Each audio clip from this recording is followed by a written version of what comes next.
For all of you out there who haven't seen this lady's story, who haven't heard this lady's story, what I can say is welcome back from under that rock that you've been hiding.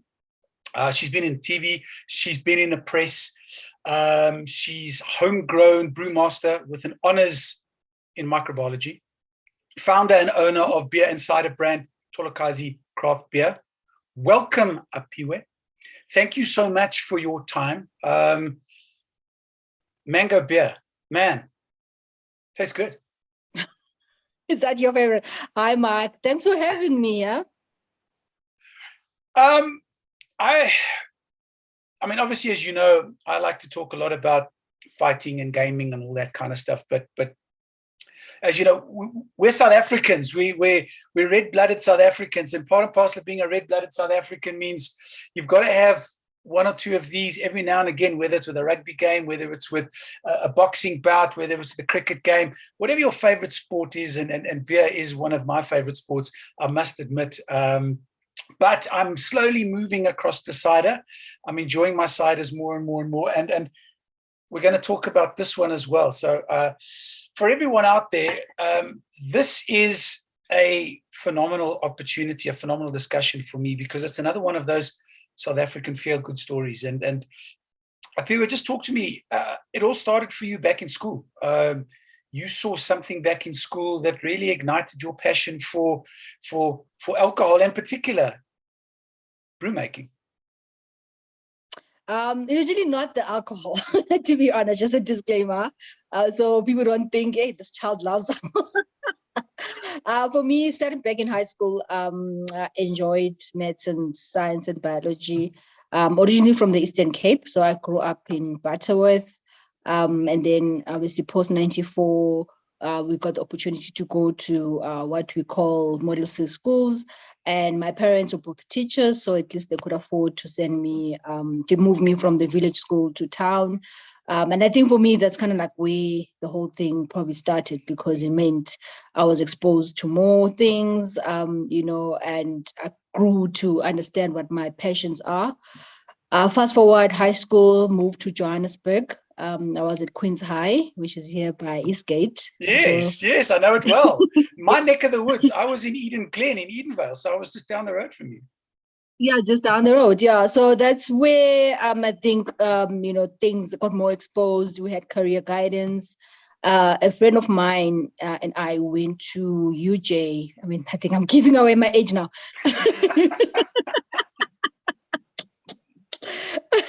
Back in the day, actually it used to be Rao then. They had an open day.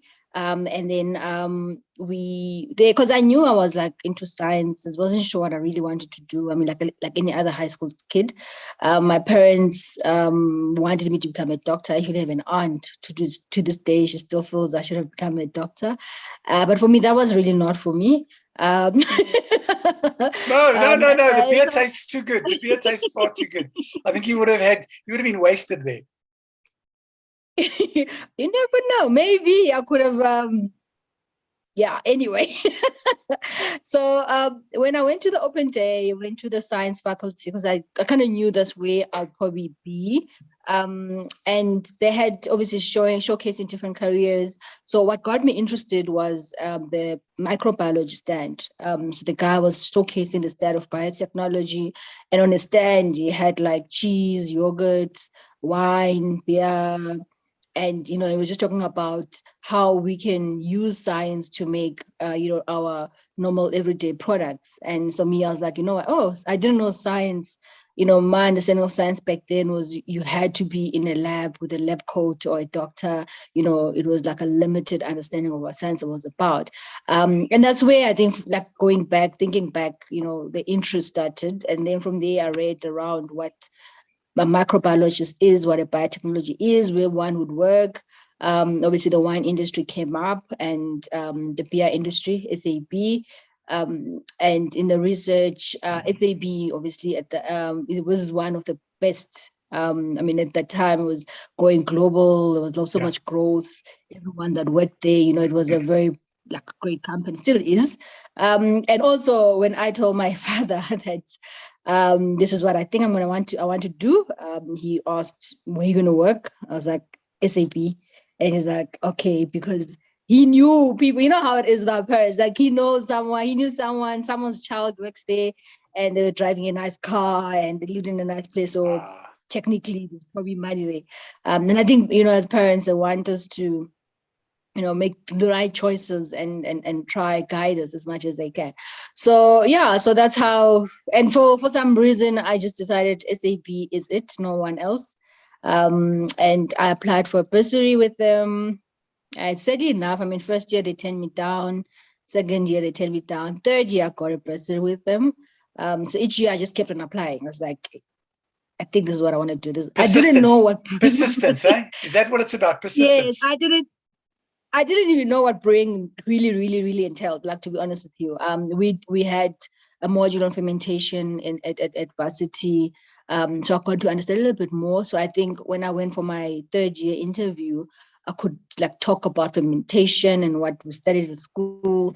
So that I got in, which meant they paid for my honors. Wow. Which was for my undergrad, I was at Wits, so I moved to Pretoria for my honors, and it so happens. And when I tell the story, I always say, whether you believe in the universe, so if you believe in divine power through the universe, stars which is aligned, if you believe in, if you're Christian or believe in a God, then it was just destined. It was written in it was written in the stones of life, or whether you believe in ancestors, that it was just meant to be.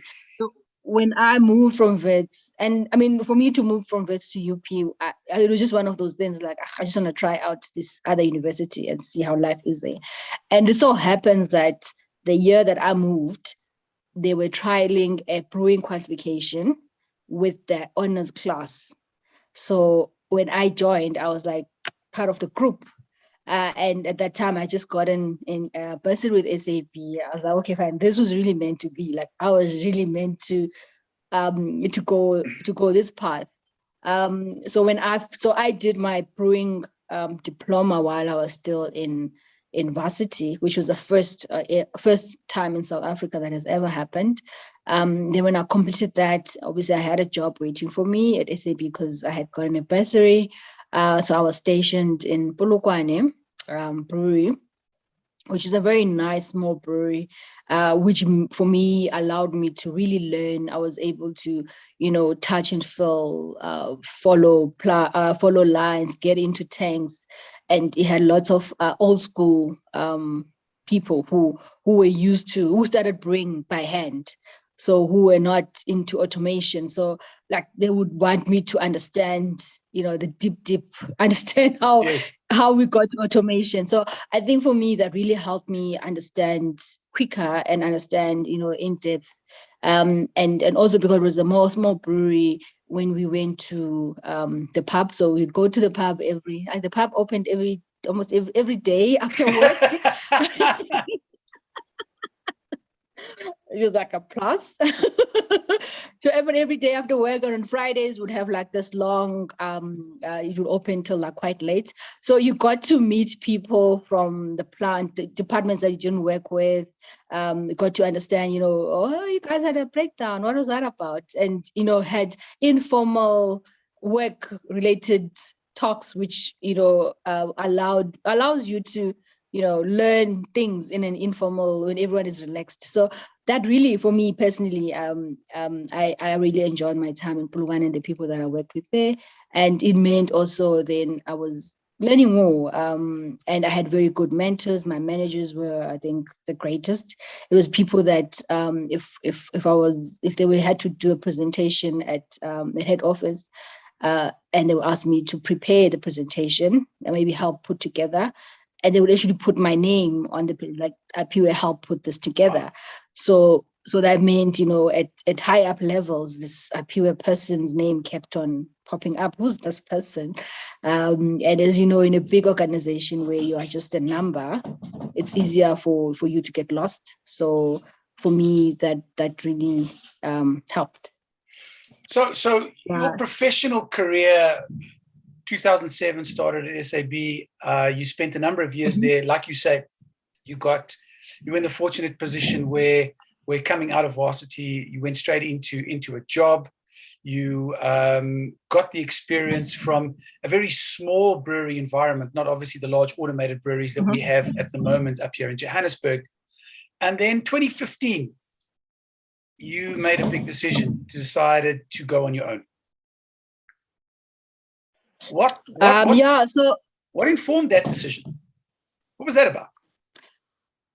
I worked for SAB for a few years. Obviously moved up, learned more.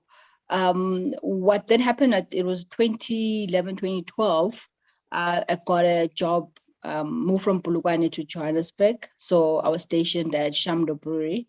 So at that time, it was because SAB had built the small plant. It was a project that was done in the, I think it was like 80s, 90s.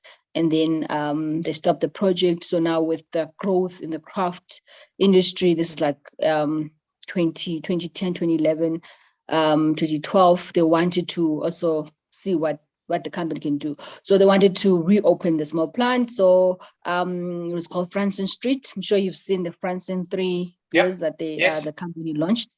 So I was appointed as like the brewer, craft brewer for that brewery.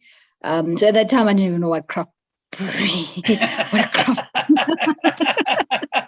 what a craft beer is. I mean, I was like, what, you guys? I mean, like there's such the brands. There's brands that are well known, nice. Why would you want to even? Exactly. So when I started in that position, I got introduced to the home brewing space in the country. I attended homebrew clubs, joined homebrew clubs. I attended festivals. Then I would brew for festivals. So I brewed for Clarence. I did Solstice. I did the Cape Town Festival of Beer. Like I think my first one was 2011.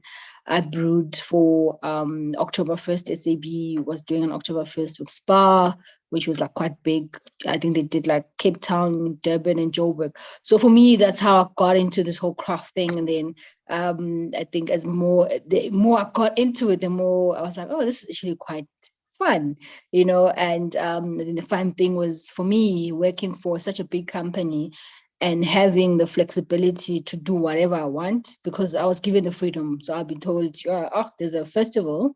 Tell us what you're going to make. Tell us what ingredients you want. Nice.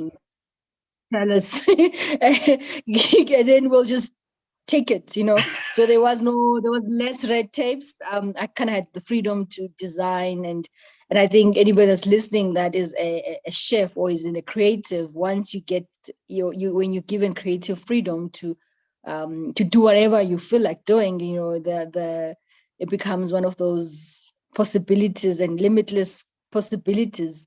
So through that, I actually met a lot of people that were in the space. I think at that time, the big brands were Darling. I think CBC had just launched.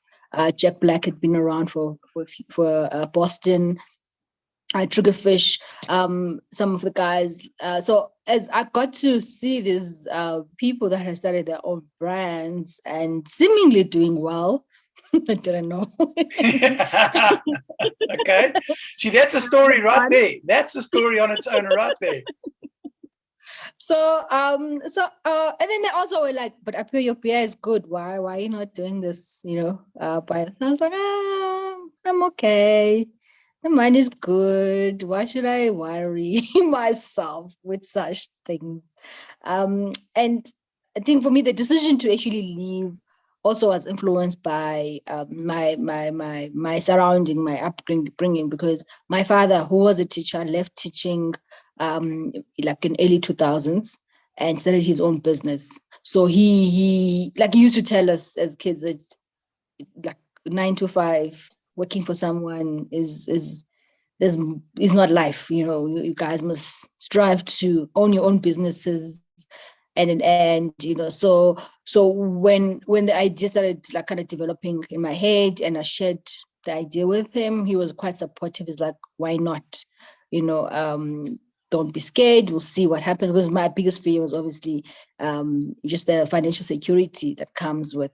Because at that time I was I was on my way up. I had all the nice benefits like the car allowances, petrol cards, and you know, you know how it is. Absolutely, I know. So, but 2015 and 2014, I got introduced to Mike and Paddy. So they own the Hogsheads. I don't know if you know the Hogsheads pubs. So they've got one here in very well. I know them very well. Is it your hang spot? I think I have shares there. So I got introduced to the guys that own the Hogshead. So at that time, I think they had like 3 shops, and they were planning to open more shops. They also, I think Mike had just traveled a bit in Europe and wanted to try out the whole brew pub model in South Africa. Obviously linking to the growing craft scene in the country. So we were introduced by a mutual friend, and they wanted me to come in as like a brewer and part of the team. So yeah, that sounded interesting, so I was like, okay, let me try this, let me do this, let's see what's going to happen. So I left 2015, but at the same time, I started my own company, Bruce's Craft, which started in 2015. For me at the time, I saw gap in the industry in the sense that the industry was growing, but there was no qualified brewers. There was no formal education. A lot of the guys were just using Google, just Googling this and that, and depending on the clubs for information. So I thought, there could be something in there. So when I left, those were like kind of my 2 main things that I wanted to try to make money. So we started Brew Hogs in Kailami. So I was back in 2015, 2016. I think we did our first brew. With my own brewery, with my own company, Bruce's Craft, I was doing training, I was consulting, I was helping brands develop recipes. So brands like Impi Brewing Company, to mention a few, Sharpeville, Mbombi. So I was helping all these guys to develop recipes. But then they'll come back to me and say, oh, this is a nice beer, but now where do I brew it? And also what I found is that some of my clients, when they were talking to investors wanted to see a physical product, not just a recipe on paper with part of a business plan, but they wanted, your where you stocking, how much volume are you moving, what are the projections? So distribution and a whole sort of setup. Yeah. So then, as more people kept on coming back and asked me, but like, can help me now to get the product together. So then the idea of extending Brewster's Craft consulting offering to actual physically brewing for the people, the idea started then. I then approached, and then I went to a process of trying to raise funds because I wanted to buy out my partners at Brew Hogs and run the brewery and kind of incorporate the whole contract brewing concept in there. You know how it is. Spent a year meeting this one and that one, presenting to that one and that one. Promises after promises. Promises after, you know how it is. And till I actually got introduced to someone who was at the IGC. I secured a meeting, presented my idea. They liked it. They thought there was something in it. Then there was obviously a bit of due diligence to check, what the offering on the table was, and does the business case make sense? And in the end, at the end, we actually then had to change the model and work on putting a brewery from scratch. Okay. Because we couldn't agree on the offers and the whatnots. And then I went through that process.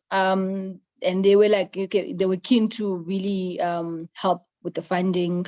So that was like 2017, 2018, went through it was 2017, whole of 2017 was back and forth, applications.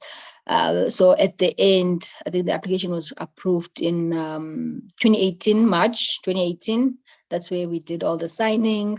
A lot of millions that I was like, you know how it is. Like, I just want to get this. I just want to do this. And you're not thinking about, oh my God, I'm going to pay all this money. Got to pay it back. Yes. What if, and no one had thought, I don't think anyone knew COVID was on its way. There is no one that has come up to say I knew it was coming. So with 2018, we got the signings and done. We looked for space, found space.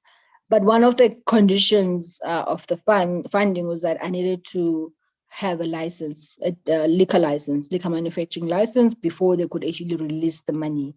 I started then with that process, which took me like 7 months. In that time, I was paying, obviously had to find premises, was paying rent.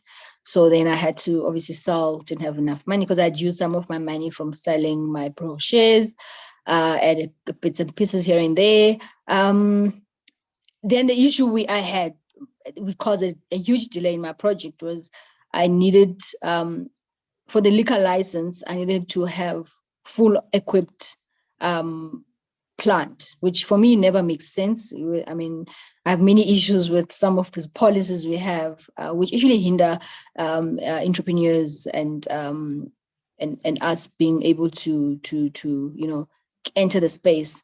Where for me, like I had to pay 6 months rental upfront as deposit. I mean, who has 6 months worth of deposits sitting around? I had to obviously be paying rental for like 7 months while waiting for my license.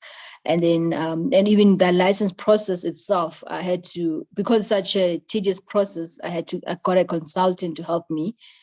Because you know how it is with, if your certified copy, the signature is at the wrong place, then your whole application is thrown out.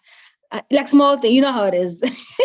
So that's what I want to try and understand is that, you have, I mean, we all understand the concept of the iceberg, and everyone looks at you now and they go, I mean, obviously there's a big story about COVID and the impact that COVID had and the silver lining that's come as a result of, and we'll talk about that just now, but we all know this iceberg story where you look at an athlete and you go, wow, I want to be like him. Or you look at this fantastic business and, man, I can do that. And if, these successful business people and go, I want to be like that. But what you are talking about right now is the bullshit that takes place in the background, the trials, the tribulations, like you said, the red tape, the governance, the bureaucracy. But then it's also the skill set, your learning, your development, because all of this has paved the way for you to get to where you are today. And had you not gone through this experience,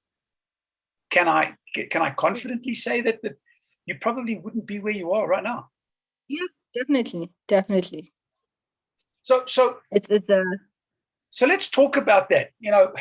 I mean, I suppose we could probably spend another 2 hours talking about the government bureaucracy and all of the BS that you went through to get it going. Look at that face says it enough. But let's talk about the fact that you were up and running. You finally got your respective licenses. You finally got your plant up and running. Started building this business. Then, like you mentioned, no one saw COVID coming. It arrived with a bang. It has turned out to be not just a medical pandemic. It has turned out to be a social pandemic of epic proportions, destroying businesses, destroying livelihoods. People, we talk about mental health and all of the things that go with that. But you literally had to close that brewery down as a result of the pandemic. Obviously, the alcohol restrictions didn't help. The fact that people couldn't buy your product. I mean, we all know the SAB story and how SAB did everything they could to try and not lose billions of liters of beer that was going to go off. You had to close down your business, but had it not been for social media, you and I wouldn't be talking right now. You wouldn't have been on TV. You wouldn't have had all those wonderful articles written about you. And you wouldn't be, and Tolokazi per se, wouldn't be where it is right now with a beautiful, beautiful silver lining around what at the time must have looked like the darkest and blackest of clouds. Mm. Yeah. Cheers. Well done. Thank you. I mean, I think for me, when COVID happened, like everyone else in the country, the 21st of March, I'll never forget, 2020. We're all sitting in front of our TVs, listening to the president, our fellow South Africans, 21 days, total shutdown. I was like, oh, 21 days, how bad can it be? Because for me at that time, we had, with the licensing issue, then we had issues with getting the plant here, blah, blah, blah, and. So when COVID happened, March 2020, we had just, we're probably like 8 months into production. I had just started increasing staffing capacity, had obviously projected this beautiful time in 2020. Tolokazi Beer was supposed to officially launch in Easter 2020. All these great plans were there. And we're like, 21 days. I remember having the meeting with the team saying, guys, 21 days. Don't worry, we'll be back. We'll be, let's just go take some time off and rest. As we all know, then there was alcohol ban after alcohol ban after alcohol ban, restrictions and this and the other. It was a very, very dark time. I won't lie. It was a very tough time mentally. I mean, I was just saying to my husband at that time, I don't even know how I didn't end up in hospital, like through stress and depression. I mean, it was a very, very stressful time. I'll be in the plant just when we are opened, like trying to do everything just to move volume so you can make some money. I mean, I tried. I tried almost everything. I tried to sell sanitizers. I launched an non-alcoholic when there was a time, one of the restrictions where we allowed to sell non-alcoholic products. I launched that. I was like, let me try this. I did everything that I think I could have done within my powers, but unfortunately, I couldn't pay loans. I couldn't repay our loans. I couldn't pay rent. I was trying to pay salaries, so I had to cut down on staff, which meant I had to then pick up a lot of the workload. So it was a very, very, very, very dark time. I've never met a sheriff of the court in my life before, but through this, I've met them. They've been to me. I was like, no, please don't write that one down. But it was a very tough time. But I think for me, for my own sanity, I got to a point I was like, you know what, let me just let this be. Let me let this go. I got to a point where I understood that, it was just a physical stainless steel in a building that I don't even own. Everything that I own is inside me, it's in my hands, it's in my mind. That's what I have control over. That's what I actually physically own, and I will own beyond what was currently happening. So yeah, the decision to pull the plug in terms of the physical plant, June 2021, that's when closed down, let go of all the staff members. And I think for me, one of my coping mechanisms was just sharing my journey. I was sharing what I was going through on social media, because one of the reasons why I was doing that was I find that as entrepreneurs, we share a lot of the highs. We share all the great things, and it gives a wrong perception of what entrepreneurship is about. When things don't go right, we worry about what will people say. People will think I've failed. And I was like, I haven't failed. The system failed me. COVID-19 failed me. Alcohol bans, the decisions that were made failed me. Personally, I have not failed, because no one knows what I could have done with that business. It wasn't for COVID. And I still believed in the model. I still believed in what I was trying to do. And I just decided to focus on the positive. And for me, that was Tolokazi, the brand. So I decided to pour out all my energies and use that as my way of healing. Because then when does well, then obviously I feel good about the decisions that I made, and also convince myself that it was meant to be. I had to go through that dark time for me to be where I am today. And like you said earlier on, through social media, I was introduced to BR52. Actually, the guys, we are on LinkedIn. We are connected on LinkedIn. I think I don't know, I'm not sure how far back he was been following the story, but the one day he sent me a message to say, you know what, I've kind of been following up your story. It's a great story. I love your branding. I love the brand story. This is what we do. We'd love to feature your product in one of our mixed cases. So they are a beer club that's based in UK, and they distribute they've got 100,000 subscriptions that they send the product, like they source different beers from different parts of the world and curate a mixed case, and they send that out to their members. So they've done a few South African brands before, like Devil's Peak. So he was like, you know, I love your story, and you know what you're going through. I'd like to see how we can help out. Yeah, so that's what happened. And as we speak now, I'm being tagged on social media by people in UK. The product is a great reviews. I was actually worried because for me, I'm very, as much as we tell the African story, it must be quality. You know, it must not just be I think similar to how we always talk about support Black, support local, but it must still have, you know, it must be worth it. I must not. I don't want to blackmail people into supporting me for the sake of, you know, it must be something that you can proudly tell the next person that try this product. This is a very good quality product, and I'm amazed by how the reception has been.